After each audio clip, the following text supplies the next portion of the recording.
Trudy Hannington is the chair of the College of Sexual and Relationship Therapists and one of the leading psychosexual therapists in the country. She runs a busy clinic in Yorkshire, treating up to 50 clients a week, aged 18 to 80, for all kinds of sexual dysfunction. Many people that I see have had a problem for maybe 2 or 3 years, sometimes even longer than that.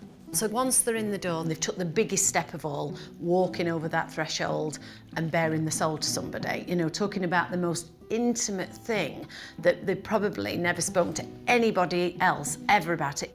Hi, hello, Fiona coming through. Take a seat. 34-year-old mother of 2 Fiona Potter has asked Trudy for help with one of the most common problems she treats, low desire for sex. Have you had the conversation with Adam about what would be good enough? What would be kind of a reasonable goal to be aiming for? No. We don't actually, this is the thing, we don't actually talk about sex, which I think is a problem. We need to sort of talk more openly about it. Okay. I suppose in my head, I think if we talk about it, he's going to think, I'm up for it. Okay, and is that because he's kind of pressurising it all, or...? He's not pressurising, but I feel like I've got to. Because I haven't for so long. Fiona lives near Malden, Essex, with her husband Adam and their 5-year-old daughter Grace. Hello. Would you like to come in? This is our living room. My dog. My husband. 90% of the time we spend in this room. Adam works days as a mechanic and Fiona works nights as a carer. And after 13 years together, the lack of sex in their marriage has become the elephant in the room. This is our room. Not the tidiest. That's all. Well, it's all right. My side's tidy. Yeah. Yeah. The bed where the magic happens. or doesn't, as it were. Yeah. When was the last time you two had sex? The beginning of the month, a wedding anniversary. Wedding anniversary, yeah. Yeah, and then previous to that, it was on my birthday, which is like the milestones. Yeah, I will get it because it's my birthday. Can I be bothered? I know that sounds really horrible. It's almost like, I'd rather go to sleep. That's it. That's because it's just being so tired and working and that, it just... Yeah, but you've not always been tired and working, have you? No, that's no excuse. It's hard for me because if I didn't instigate it, then we wouldn't have sex at all, I don't think. We would, just not very often. Yeah, maybe a couple of times a year then. Yeah. But... Maybe 3. Yeah, that's... I don't know, there's no romance or anything beforehand, so it's just sort of... Get up there. Yeah. And women need to be wooed. So if I was to go, woohoo! And then jump on for the ride, doesn't work, no? No. I suppose I make a joke out of it to stop it hurting. Yeah. Sometimes she'll say not tonight, or I'm not in the mood, or go away, or whatever, but most of the time she will just physically lay there, frozen solid, and just blank me out, totally. I got to a point where I'd had enough, and I told her I was going to leave her, because we needed to get something sorted out. I was just sick of being rejected. Just constant rejection just doesn't do you any favours, I don't think. For me to be prepared to not see Grace every day, that was a big step for me. So I think that itself shows how far I've been pushed and how much it got to me, really. Sex is an important part of a relationship, and I do understand that. And without it, you drift. And that's what I'm scared of with Adam, is drifting to the point of no return. Does that scare you? Yeah.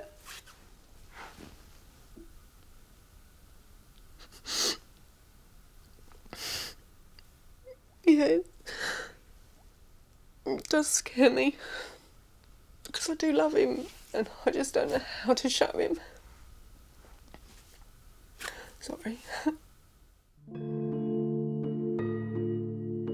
Oh, hi, Elaine, coming through. 58-year-old Elaine Feely has been through the menopause, a hormonal change women experience in later life that for some can cause devastation to sex drive and functioning. Elaine has lived without sex for the last 4 years.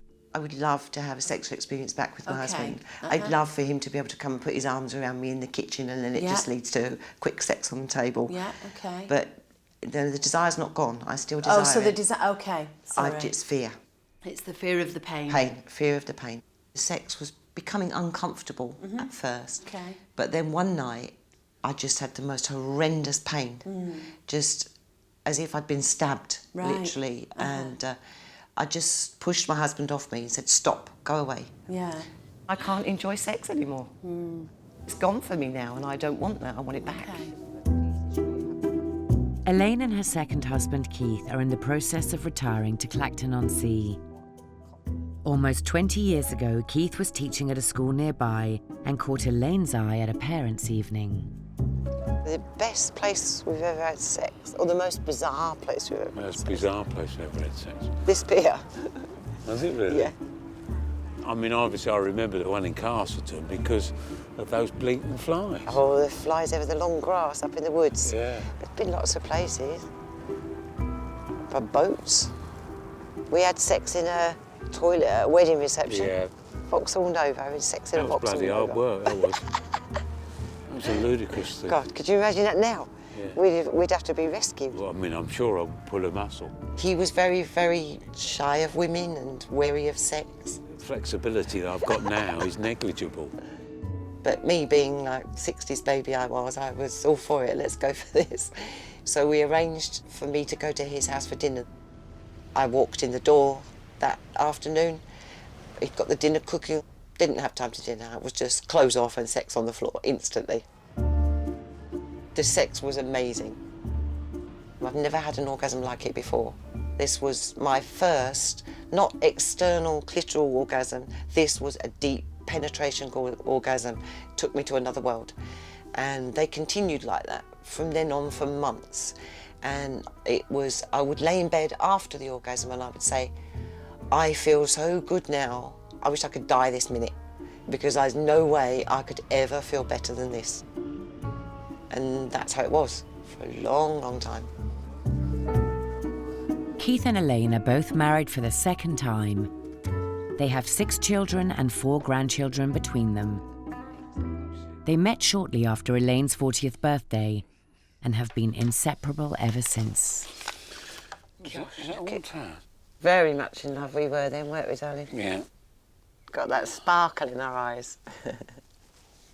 It's a good photo. You don't often smile like that. Don't I? You don't anymore. Maybe you're sad now. Well, I'd say I'm almost laughing there. Keith and I, when we first started living together, swore that we would never have separate beds. But that's not what happens. Oh, this was me in my slut days. Stockings and suspenders at 40. Because we haven't had any sexual relationship whatsoever for the last 4 years, we've become more like a brother and sister living together. We love each other dearly, we would die for each other. But it's that spiritual connection that's vanished. That secret spark in the eye that you share.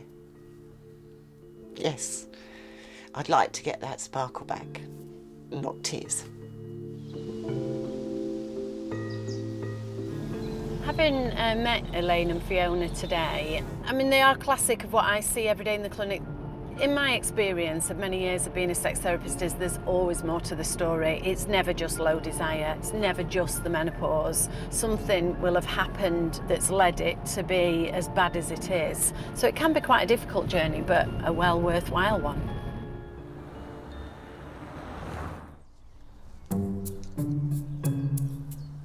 Working mum Fiona Potter has struggled with low desire for sex for the past 10 years and has started a course of therapy with Trudy Hannington in a bid to overcome her problem.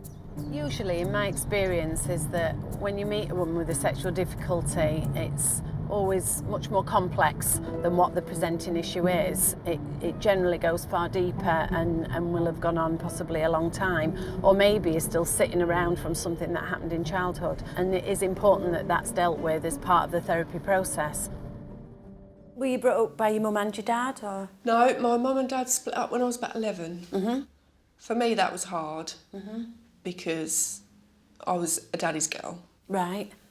I felt that sort of separation. Okay. And did he keep contact? Did you get to see him when he left? Not really. Okay. He kind of got his next wife and her child, and Right. I didn't really get to see my dad that much at all. Okay. He'd say he'd come round and then he didn't. And, Okay. my mum brought us up as Christians, and obviously it was no sex before marriage and stuff like that. So rebellion. I at 16 fell pregnant. Okay. Just sort of basically say, up yours. I can do it now, it's legal. Yeah. And then I miscarried that one. So basically, in a roundabout way, I was pregnant from the age of 16 to when I had Luke. Okay, so did you have more than one miscarriage? And Yeah, I had 2 miscarriages and 1 abortion. Okay, so a tough time between that 16 and 18 for you. Yeah. Okay, so those first sort of experiences of sex when it's supposed to be fun and be lovely, that fun thing called sex, got you quite difficult outcomes. Yeah. Because then the person that I fell pregnant with... The Tale of the Tooth Fairy. Long ago, when there were lots of fairies in the world, but not many people at all. Fiona's children are now 15 and 5. She and Adam manage childcare between their shifts and usually see each other for just an hour a day. That someone could help her, not knowing that wishing this would call her fairy friend to her. See you in the morning. Yeah, see you in the morning. Busy modern life may play its part in sex going off the boil, but to understand the full picture for Fiona, Trudy needs to delve deep into her sexual relationships with men before Adam. Your first sexual experiences in terms of the actual sex itself, any difficulties then? I think there was definitely a point where he just wanted to have sex and I didn't really want to. So it hurt. And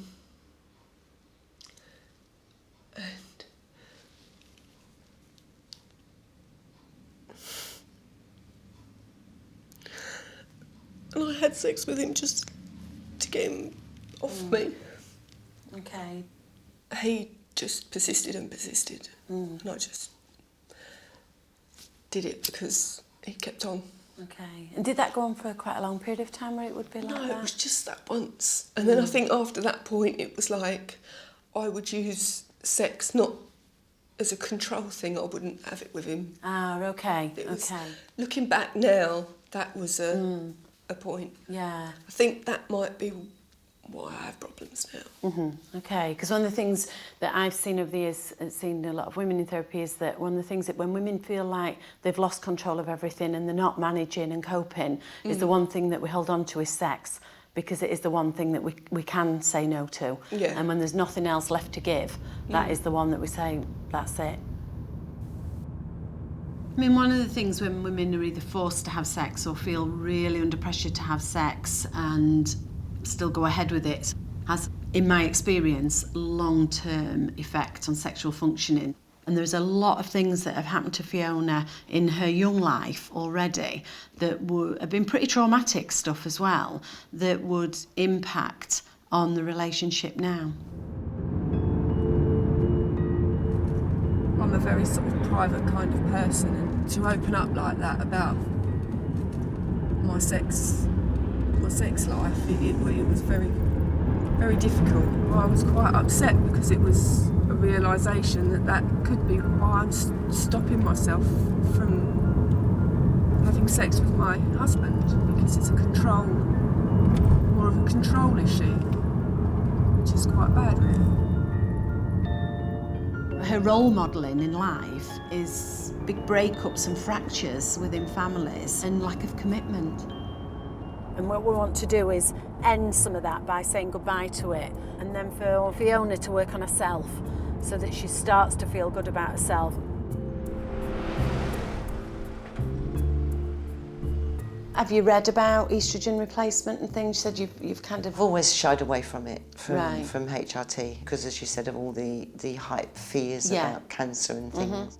4 years ago, the menopause made penetration so painful for Elaine that she stopped having sex of any kind with her husband. What happens, even though in your head you might have the desire to have sex, it's called vaginal atrophy, and the vagina starts to close down, the cervix lowers, and it's almost like he's in quite a tight space, and it's like chafing, almost like carpet burns, and it hardly inspires you to think, oh yeah, I must do that in a few days' time. Yeah. So did the foreplay just eventually just kind of fizzle out? Yes. Right. Yes. Okay. Keith will sometimes come into my bed. We have 2 beds separate. Yeah. He'll get an erection if he comes and cuddles me. Right. Which will instantly make me feel guilty, because I felt like I was teasing him. Okay. Bit like the old expression prick teaser, Oh, where right. you'll let a man go so far and then you'll turn around and say, no, you can't do that. Okay. So I've actually told my husband to go out and have sex with somebody else, because I know that he Because loves of me. how bad you feel? Yes, because that's how guilty I feel. Okay. And because I know that he's still a very virile, active, sexual man. Yeah. I assume he hasn't gone and done that? No, he wouldn't. Yeah. His view on sex is totally unselfish. He wants to give me pleasure. So really I shouldn't have a problem with it, but I Right. do. It's not just about your husband, it's about you. And you had a good sex life and lovely orgasms, you know. It's really important that you get it back for yourself, not just for him. That's and right. just because you hit the menopause doesn't mean life's over. Certainly not in the sex department, that's for sure. Elaine's decision not to take hormone replacement therapy may mean that penetration is off the cards. But now Trudy's job is to help her find other ways to bring intimacy back into her marriage. The remit is to hopefully get them enjoying really good sex together without it having to mean penetrative sex, so that we've not got that pressure and guilt. They don't even sit on the same sofa anymore because she's so worried he'll get an erection if she was to hold his hand. And, you know, women shouldn't feel guilty. You know, nobody ever died of an erection. In an effort to help Fiona understand her past and move on from it, Trudy has asked her to write a series of letters to herself at the most painful moments of her life. It's going to be weird writing Dear Fiona. I know that your dad walked out and left you, your mum and 2 brothers, but there is no need to blame yourself. What happened happened because your mum and dad fell out of love.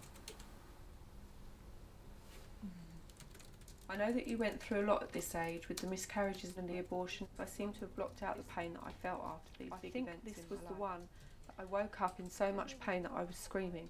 I also remember the nurse telling me to keep quiet as I would wake the other time as you do in a new relationship. This one day I really didn't want to have sex. I kept saying no, but he kept on asking, and in the end I kind of just turned over and let him get on with it. I've pushed the bad things aside. I think I need to just let those bad things come forward so I can deal with them. The men in my life have been important to me, but they've all hurt me in one way or another. So it's a case of forgiving and moving on. And I don't let my guard down. Even after being with him for 13 years, I don't let my guard down. And that's what I've got to learn to do, let my guard down.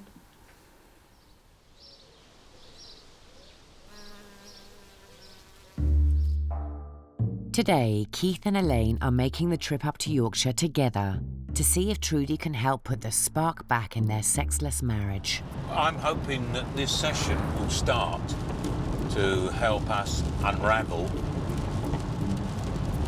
why this has occurred, why the rift between us has occurred. But it's mainly me. No, I don't agree with you.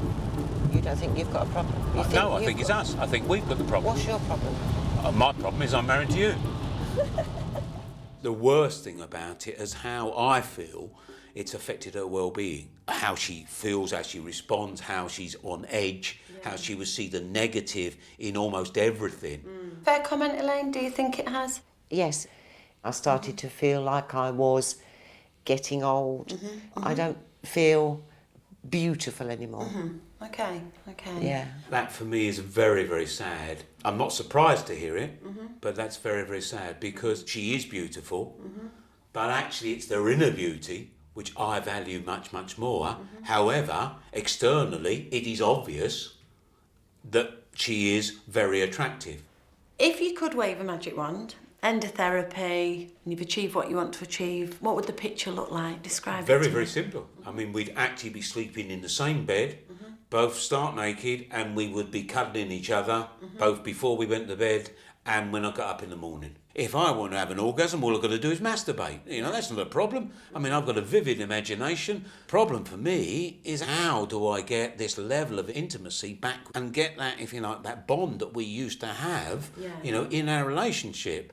When you walk down the street now, do you hold hands? Usually. Okay. What about kisses? Any at all? Rarely these days. I mean, I Good night kisses. I mean, I always morning wanted kisses. and always said to her about giving her a kiss when I go, and when I used to go to work, I would always give her a kiss goodbye because I don't go anywhere now. Okay, so I'd like to introduce a couple of my requests, all right? I would like you to, when you just go into the shop, a nice kiss goodbye as you're going to go. And when he comes back, I want you to listen for him coming back. And I want you to get up and greet him as he comes back in with a nice kiss. Oh, hi, love. Did you get everything you wanted at the shop? So just 30 seconds or so, nothing huge, every day, okay? You ready? Okay. Now I've got to give Elaine a kiss first. I haven't gone long. Okay, see you in a little while. Okay, yeah, okay.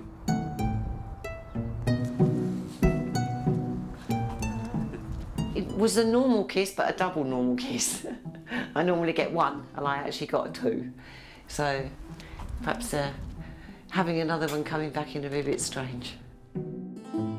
Lift you over. Going for me? Okay, yes, she did. Hi, darling. No, that's really bye. There she is. Cat was on. The other thing I'd like you to do is, just so we get back into the proper kissing, okay? To imagine she's a princess and she's asleep and you're trying to wake her up, okay? And when you're doing the kissing, Keith, I want you to concentrate on what does this feel like for me? Where do I like to kiss her? How do I like to kiss her? The same for you, Elaine. Is this kissing you? Feel it. No, that's really bye. No, darling. Sweet dreams. See you in the morning. No, turn that camera off. The following evening, it's Elaine's turn to wake her sleeping prince. What are you after? Your princess kiss? Okay. I was extremely conscious of the fact that Elaine was going to find this difficult. Got your eyes shut. You ready?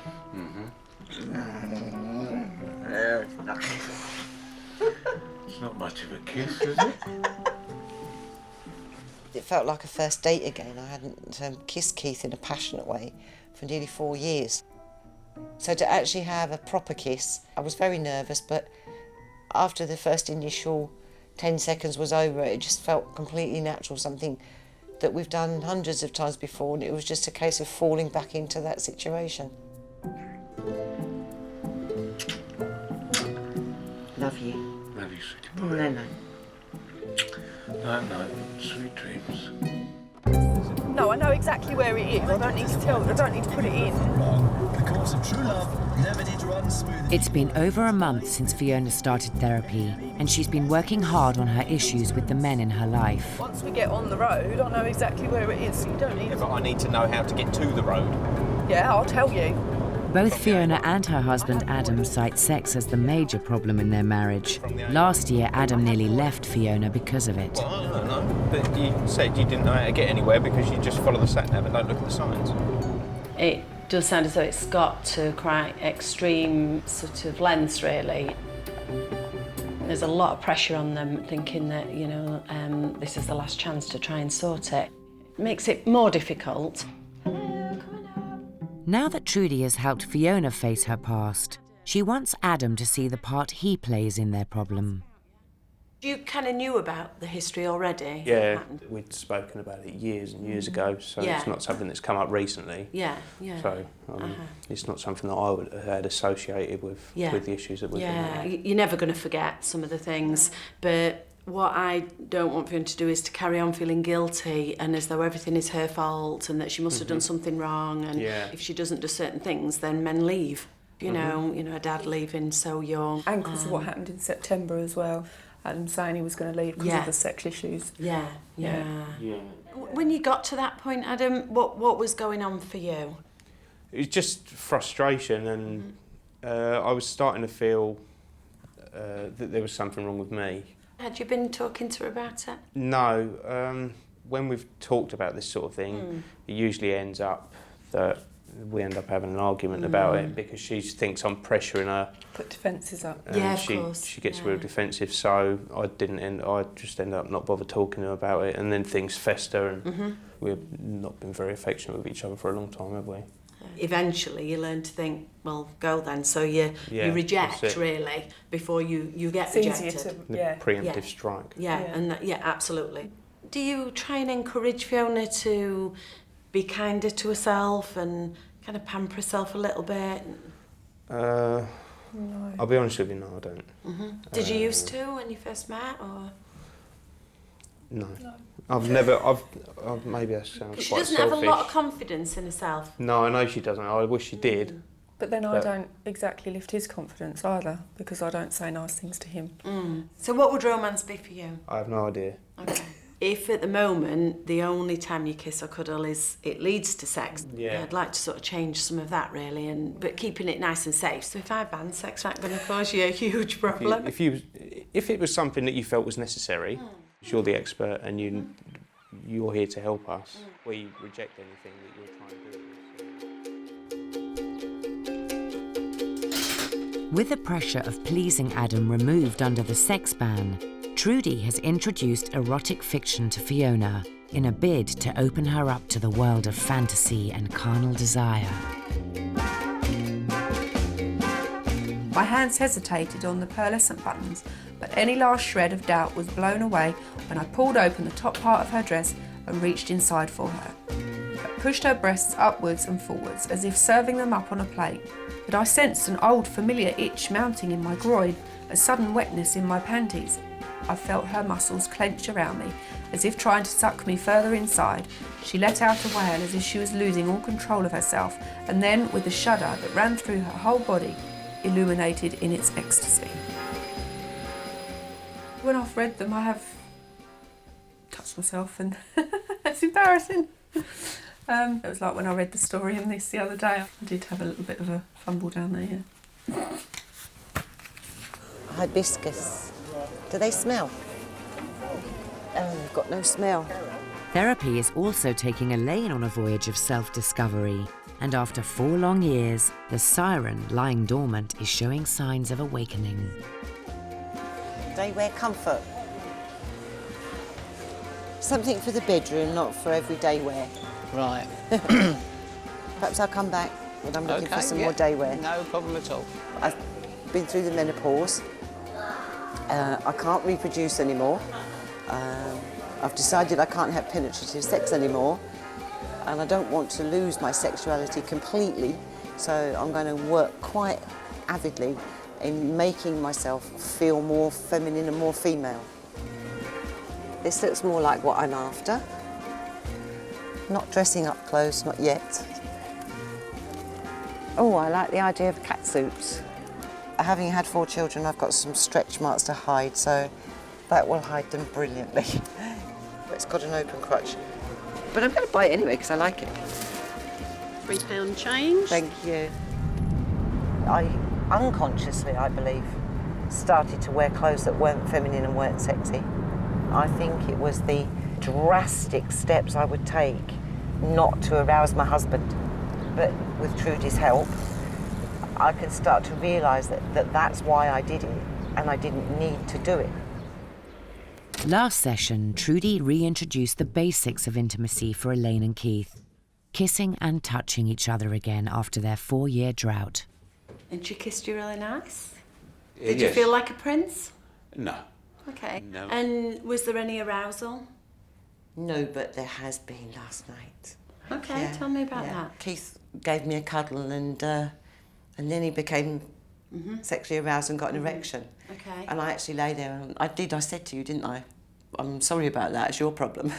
Yeah, okay, because you don't need to apologise for him getting aroused. That's important. Yes, yeah. And I actually felt comfortable saying it. Good. And I felt like, this is great. I feel liberated, like a weight's been lifted off me. Great. I'd like to introduce more of, you talked about massage, but I'd like to see it more sensual, touching. I'd like you to call it a date. Okay, so imagine you didn't live together, you'd arrange when you were going to meet. So I want you to be quite clear about when it's going to be and who is going to go first, okay? Trudy prescribes date nights to help couples reconnect and for them to build intimacy slowly by removing the pressure of sex. It may appear that I've not asked them to go very much, but they were at a stage where they couldn't even kiss. So if you set the homework too hard or too far too fast, it won't work. They'll be too scared and they won't do it. Tonight's date is for Elaine and Keith to give each other a sensual massage for 10 minutes in their respective bedrooms. Liquid love, this is called. But sexual areas are off limits.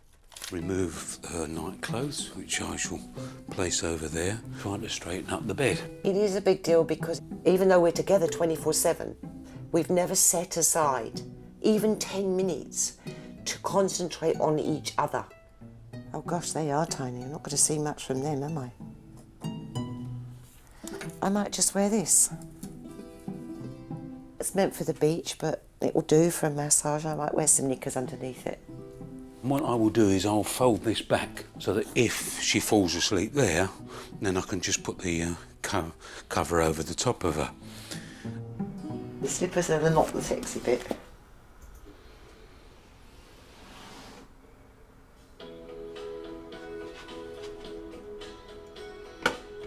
It's time for the spider to call the fly into the parlour. I'm looking forward to this, but I'm afraid you're going to have to go now. Bye.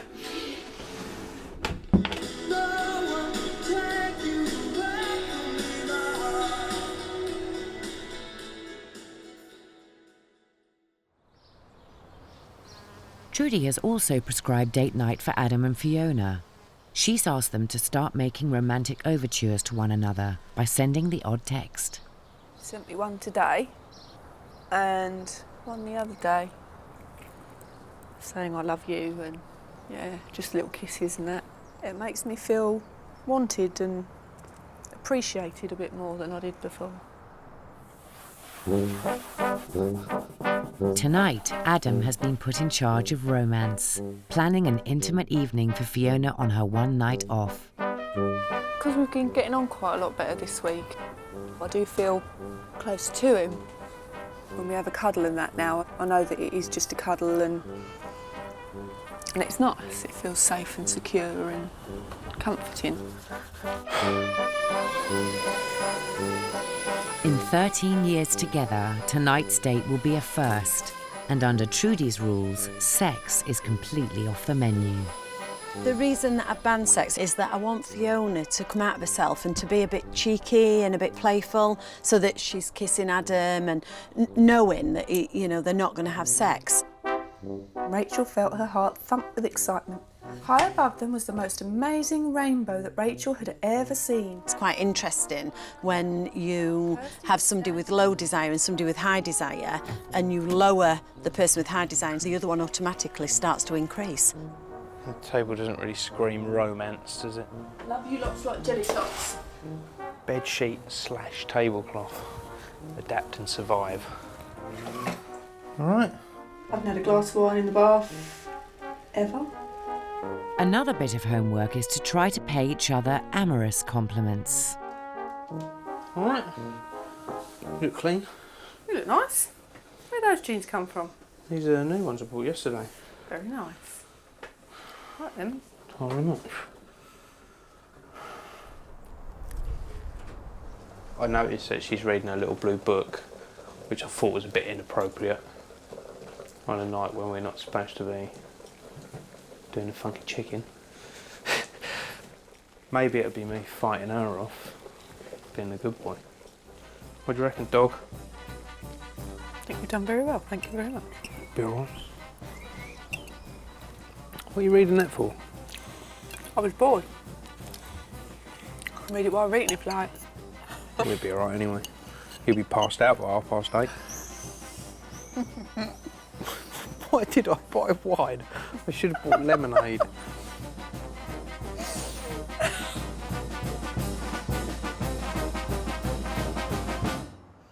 You look very sexy. Thank you. I like your hair. My hair looks shit. Ooh. Zoom in. Ooh.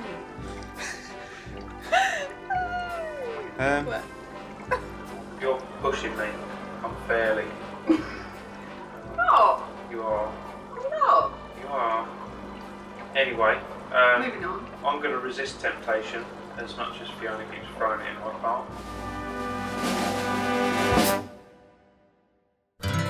A candy-colored clown they call the Sandman tiptoes to my room every night. It's the morning after date night, and last night Elaine and Keith touched each other's bodies for the first time in years. Everything is all right. I close my eyes, then I drift away. We were asked by Trudy that after we'd had our first date to write each other notes about how things had gone for us and how we felt. So this is the note that I wrote to him afterwards. My darling Keith, what can I say? You know me so well. I lay just relaxing, feeling your gentle hands wondering what your intention was. My sexy man, I'm amazed all over again at how wonderful your body is, toned, muscly and soft.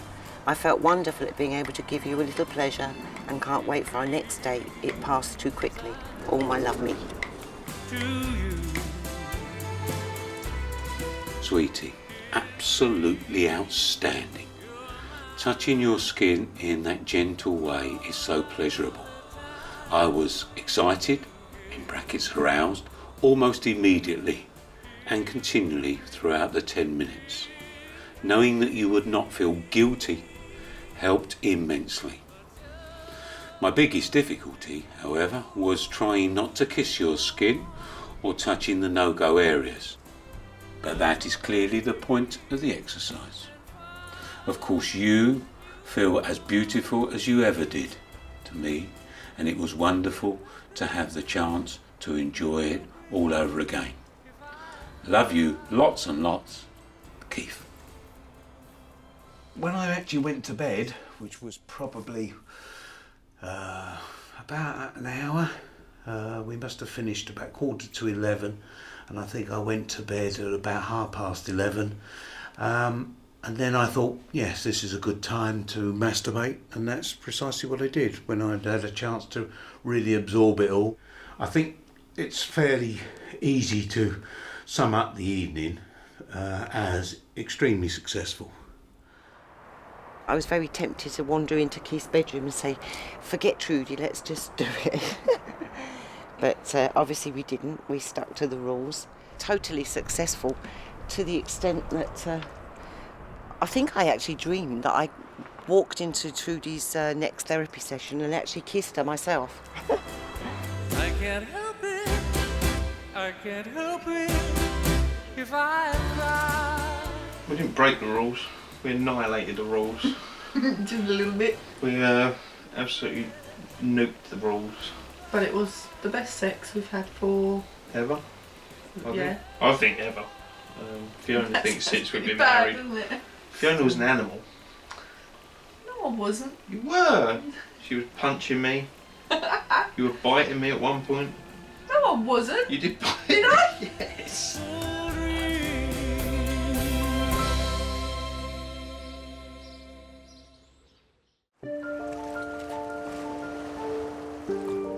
2 months ago, Trudy began therapy with 2 women desperate for her help with their sexual difficulties. I see a huge amount of different problems every single day in the clinic, and of course you want to fix everybody, you know, and sometimes you just can't. Because it is tough going through therapy. There's no doubt about that. There isn't usually a very quick, easy fix. A month has passed since Elaine and Keith's first date night, and having made steady and slow progress to rebuild sexual intimacy, this morning, for the first time in 4 years, they've made it back to familiar ground. I woke as usual and I could see his body silhouetted against the window. A dog curled up at his feet. And I looked at him and I thought to myself, I love this man. Why do we have to wait for a special date night? I want to touch him now. Couldn't give a monkey's what Trudy or anybody else said. And basically, from there on in, she started to have first orgasm, stimulated by me, then a second, and then a third, and then a fourth, and so on. Be perfectly honest, I couldn't tell you how many orgasms Elaine had. I would say it's probably at least in double figures. To some extent, I don't really count them. I'm just concentrating on her, because sometimes she goes into such ecstasy, she hasn't got a great back, and to some extent counting just wasn't part of what I was doing. I also had an orgasm. Hell of a mess, as it invariably is. They never show you that on the porn movies. But at that particular moment, because it had been such an achievement for both of us to actually get to that point after 4 years, we just decided, fuck it. We're just going to lay in this mess, in each other's arms, just to savour that moment. So we did that. We lay in bed for, must have been a good half an hour longer, just talking through what had happened and how we felt and how wonderful it was, how we hadn't forgotten what things gave each other pleasure. Then we decided that it was time to get up out of the sticky mess and go and have a shower and face the new day with big smiles on our faces, both of us. Since breaking Trudy's sex ban on their first date, spending time together has become a weekly fixture for Adam and Fiona. Any big thing that kind of really turned a corner for you? Do you kind of recall a moment? First time we had that mind-blowing sex was just, that was a turning point, I think. That was just like, wow, that actually we have neglected each other for a very long time. Yes. And to have that sex that we've never had it before. Yeah. We just sat there for about 10 minutes going, oh hell, that was good. My legs were like jelly. I was like, hey. Oh, that's so good. Yeah, it was good. We're exploring each other again, which is really nice, and we're exploring new things and different feelings, and we're able to talk about it. Yeah.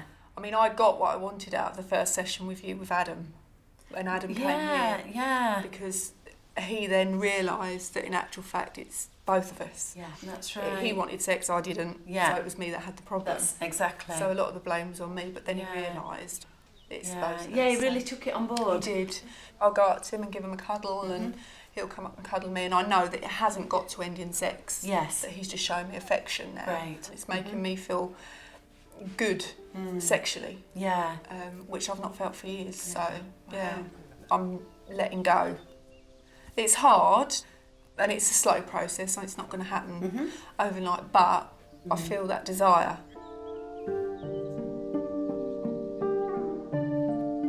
When you see a woman move to that next stage where she is orgasmic and she's enjoying sex, it's hard to describe how I feel, and it's not even happening to me, it's happening to her.